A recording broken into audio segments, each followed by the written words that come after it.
À différents moments de votre maladie, votre dossier pourra être discuté en réunion, c'est-à-dire en staff ou en RCP. C'est un lieu où sont présents un certain nombre de professionnels, le chirurgien, l'oncologue médical, le radiothérapeute, les radiologues et les médecins anatomopathologiques. Votre dossier sera discuté, il sera proposé la meilleure décision possible en fonction de votre cas particulier. Cette décision vous sera transmise par votre médecin référent et sera également discutée avec vous pour que, ensemble, la meilleure décision soit prise.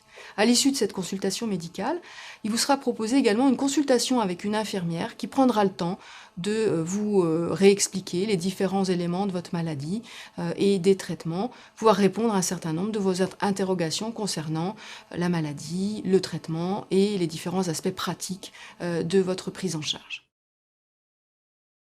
Comme nous l'avons vu, le choix du traitement chirurgical est basé essentiellement sur les caractéristiques de la tumeur, mais dépendra aussi de votre état de santé général et de vos désirs. Votre dossier sera revu en réunion pluridisciplinaire où seront présents un chirurgien, un chimiothérapeute et un radiothérapeute.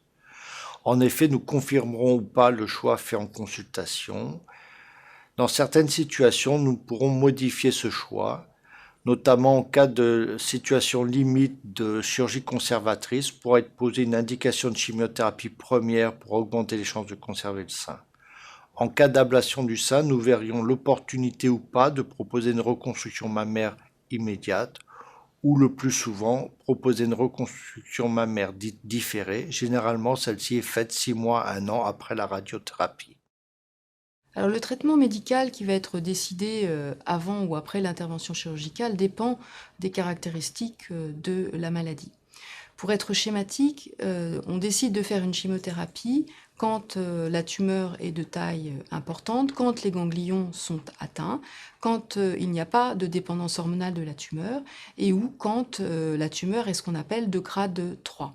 S'il y a une dépendance hormonale de la tumeur, il vous sera proposé un traitement d'hormonothérapie qui est un traitement anti-hormonal. Parfois également, il y a un traitement qu'on appelle Herceptine qui est lié à l'existence d'un gène particulier au niveau de la tumeur et qui sera fait également en cas de traitement préventif.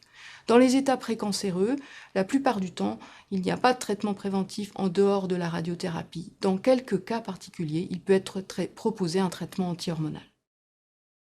Votre traitement de radiothérapie est toujours décidé après une réunion de concertation pluridisciplinaire. En cas de chirurgie conservatrice du sein, la radiothérapie est systématique.